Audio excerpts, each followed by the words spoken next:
Pada hari ini, dalam tahun 1959, pilihan raya negeri pertama diadakan di negeri Melaka selepas negara mencapai kemerdekaan.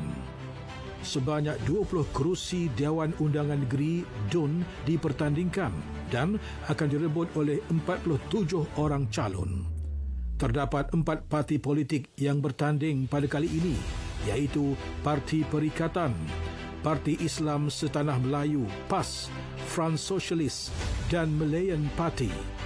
Parti Perikatan bertanding di semua kerusi, manakala PAS pula hanya meletakkan seramai 11 orang calon. Front Socialist dan Malayan Party menamakan 9 orang dan 5 orang calon bagi mewakili parti masing-masing. Jumlah pengundi pula secara keseluruhannya seramai 93,000 orang. Parti Perikatan berjaya memenangi semua kerusi yang dipertandingkan pada pilihan raya ini.